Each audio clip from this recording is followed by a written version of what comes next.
Friends ସମସ୍ତଙ୍କୁ ଦୃଷ୍ଟି ତଡ଼କା ଚ୍ୟାନେଲକୁ ସ୍ୱାଗତ। ମୋ ଚ୍ୟାନେଲକୁ ଲାଇକ୍ କରିବେ, କମେଣ୍ଟ କରିବେ, ସେୟାର କରିବେ, ସବସ୍କ୍ରାଇବ୍ କରିବେ। ଫ୍ରେଣ୍ଡସ୍ ମୁଁ ଆପଣମାନଙ୍କୁ କହିଥିଲି ମୋର ଗୋଟେ ଇମୋସନାଲ୍ ଭିଡ଼ିଓ ଆସିବ। ମୋର ଏବଂ ବାହାରେ ରହୁଥିବା ପୁଅ ପିଲାଙ୍କ ବିଷୟରେ ଗୋଟେ ମୋର ଇମୋସନାଲ୍ ଭିଡ଼ିଓ ଆସିବ। ଆପଣମାନଙ୍କୁ ମୁଁ ମୋ ଭିଡ଼ିଓ ବିଷୟରେ କହିବାକୁ ଯାଉଛି। ଫ୍ରେଣ୍ଡସ୍ ବାହାରେ ରହୁଥିବା ପୁଅ ପିଲାଙ୍କ କଷ୍ଟ କ'ଣ କି ସେମାନେ ସକାଳୁ ଉଠି ରୋଷେଇବାସ କରି ଡ୍ୟୁଟି ଯାଇ ସନ୍ଧ୍ୟା ଆସିକି ଆସନ୍ତି, ଦେଖନ୍ତି ରୁମ୍ରେ କ'ଣ ଖାଇବା ଅଛି କି ନାହିଁ, ନହେଲେ ସେମାନେ ରୋଷେଇବାସ କରିକି ପୁଣି ହଇରାଣ ହୋଇଥାନ୍ତି। ଏଠି କେହି କାହା ପଛରେ ନାହାନ୍ତି। ଏଠି ଯାହା କରିବାକୁ ପଡ଼େ ସବୁ ଆମକୁ ଏକା କରିବାକୁ ପଡ଼େ। ଏଠି କେହି ବାପା ମାଆ ଆମକୁ ସାହାଯ୍ୟ କରିବାନି, ଏଇଟା ଘର ଆଣିଛି, ନାଇଁ ମା ମୁଁ ଏଇଟା କରିବିନି, ତୁ କରିଦେ, କି ବୋଉ ଏଇଟା ମୁଁ କରିପାରିବିନି କି ତୁ ଏଇଟା କରିଦେ।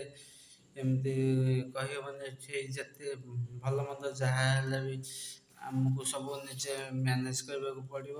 ଏଠି ଆମକୁ କିଛି ଭଲ ହେଲେ ତ ଭଲ, ଖରାପ ହେଲେ ବି ଏଠି ହଠାତ୍ ଆମକୁ ବାପା ମାଆ ଆସିକି ସାହାଯ୍ୟ କରିପାରିବେନି।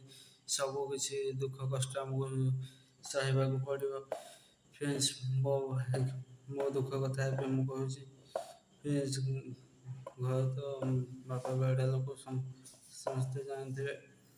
ତାପରେ ଫ୍ରେଣ୍ଡସ୍ ଘରେ ତ ସାନ ଭାଇକି ଅକସ୍ମାତ୍ ପ୍ରଥମ ହେଉଛି ଜାଣିଥିବେ। ମୁଁ ଯେଉଁ କଷ୍ଟ ଅଛି ଘରେ କଷ୍ଟରେ ଯେଉଁ ଥିଲି ଆପଣମାନେ ଜାଣିଥିବେ।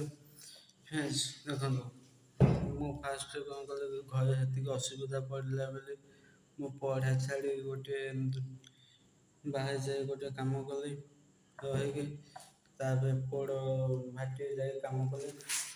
ପୋଡ଼ ଭାଟିରେ କାମ କରିସାରିଲା ପରେ ଲକଡାଉନ୍ ହେଲା ଯେ ମୁଁ ଘରେ ବସିଲି। ବହୁତ କଷ୍ଟ ମୋତେ ହେଇଛି ବାହାରେ ରହିବା।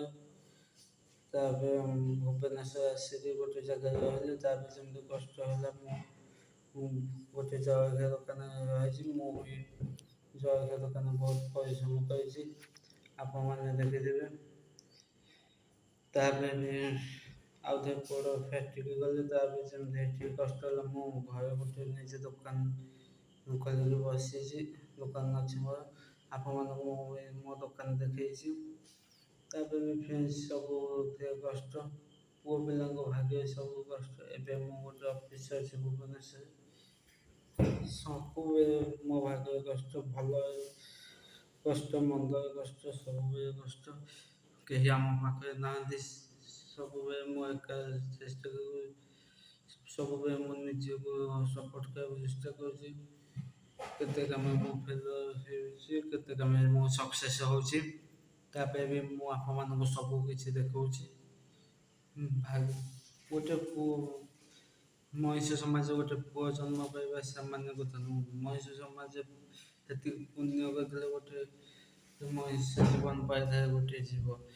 ତାପରେ ବି ପୁଅ ଜନ୍ମଟା ମଣିଷ ଜୀବନରେ ସବୁଠୁ କଷ୍ଟଦାୟକ ଜୀବନ। ସମସ୍ତେ କହୁଛନ୍ତି ପୁଅମାନେ ବାହାରେ ରହିକି ଆରାମସେ ଶାନ୍ତିରେ ରହିବେ, କିନ୍ତୁ ଗୋଟେ ପୁଅ ବାହାରେ ରହିକି ତା କଷ୍ଟଟାକୁ କେମିତି ସେ ନିଜେ ମ୍ୟାନେଜ୍ କରୁଛି ସେଇଟା କେବଳ ଗୋଟିଏ ପୁଅ ଜାଣିଥାଏ। ଆଉ ସେଇଟା କେହି ବି ଜାଣିନଥାନ୍ତି, କେବଳ ଆମେ ପୁଅମାନେ ହିଁ ଜାଣିଥାଉ। ତାପରେ ବି ସବୁ କିଛି ଜିନିଷ ଆମେ ମେକଅପ୍ ମ୍ୟାନେଜ୍ କରିଥାଉ। ଭଲ ମନ୍ଦରେ ଗୋଟେ ପୁଅ ଆସିକି ହଠାତ୍ ଠିଆ ହେଇପାରେନି, କାହିଁକିନା ସେ କହିବ ମୋ ଡ୍ୟୁଟିଟା ମୋ ପାଇଁ ଇମ୍ପୋର୍ଟାଣ୍ଟ। ସେ ଭଲ ମନ୍ଦରେ ହଠାତ୍ ଠିଆ ହୋଇପାରେ ନାହିଁ। ତାପରେ ବି ସେ ତାର ସବୁ କିଛି ଜିନିଷକୁ ମ୍ୟାନେଜ୍ କରିଥାଏ, ମେକଅପ୍ କରିଥାଏ। ସବୁ ଜାଗାରେ ଗୋଟେ ଯେତେ ପୁଅ ଠିକ୍ ଥିଲେ ବି ସବୁବେଳେ ଗୋଟେ ପୁଅକୁ ଭୁଲ ଆସିଥାଏ। ସବୁଥିରେ ଗୋଟେ ପୁଅ ନାଁ ତଳେ ପଡ଼ିଥାଏ। କେବେ ବି ଗୋଟେ ଝିଅ ନା କେବେ ଆଗ ତଳେ ପଡ଼ିଥାଏ। ସବୁବେଳେ ଗୋଟେ ପୁଅ ଭୁଲ ଥାଉ କି ନଥାଉ ସବୁ ଜିନିଷ ପୁଅମାନଙ୍କୁ ସମସ୍ତେ ଭୁଲ କରିଥାନ୍ତି। ଆବୁ ଏମିତି ଗୋଟେ ପୁଅ ବାହାରେ ରହିକି ନିଶା ଜିନିଷ ନ ଖାଇଲେ ବି ସମସ୍ତେ କହୁଛନ୍ତି ତୁ ବାହାରେ ରହୁଛୁ, ତୁ ଖାଉଥିବୁ, ତୁ କ'ଣ ଖାଉନଥିବୁ, ତୁ ଭାରି ଭଲଟା। ଏମିତି ବାର ଲୋକ ବାର କଥା କହିବେ। ଗାଁକୁ ଗଲେ ଗୋଟେ ପୁଅକୁ ସମସ୍ତେ କହନ୍ତି ଆରେ ପୁଅ ବାହାରେ ତ ଆସିଛୁ ଦେଖି ଭୋଜି ଦେବୁ। କିନ୍ତୁ ଗୋଟେ ପୁଅ ବାହାରେ କେତେ ହଇରାଣ ହେଇକି କଷ୍ଟରେ ଯାଇଥାଏ, ସେଇଟା କେବଳ ଗୋଟିଏ ପୁଅ ହିଁ ଜାଣିଥାଏ, ଆଉ କେହି ବି ଜାଣିନଥାନ୍ତି। କିନ୍ତୁ ମୁଁ ମୋ ଜୀବନରେ ତ ବହୁତ ପରିଶ୍ରମ କରିଛି। ମୋ କଷ୍ଟ କହିଲେ ଆପଣମାନଙ୍କୁ ସହିବନି। ଘରେ ଯେମିତି ମୁଁ କଷ୍ଟରେ ଥିଲି, ବାହାରେ ବି ଅଛି, ସବୁ ଜାଗାରେ ମୁଁ କଷ୍ଟ ଶୁଣୁଛି। ଗୋଟେ ପୁଅକୁ ଆଜି ପର୍ଯ୍ୟନ୍ତ କେହି ସମସ୍ତେ ପଚାରିଲେ ପୁଅ ତୋ ଦେହ ଭଲ ଅଛି କିନ୍ତୁ କେହି ପଚାରିଲେ ପୁଅ ତୁ ଭଲରେ ଅଛୁ କି? ହେଇ ପଦଟା ଆଜି ପର୍ଯ୍ୟନ୍ତ କେହି ପଚାରି ନାହାନ୍ତି କେହି ବି ପଚାରିବେ ନାହିଁ। କାହିଁକିନା ହେଇରେ ଯିଏ ପଚାରିବ ସିଏ ହିଁ ଯିଏ ଗୋଟେ ପୁଅ କେତେବେଳେ କଣ କରିଥାଏ ଗୋଟିଏ ପୁଅ ହିଁ ଜାଣିଥାଏ ଆଉ କେହି ବି ଜାଣିନଥାନ୍ତି।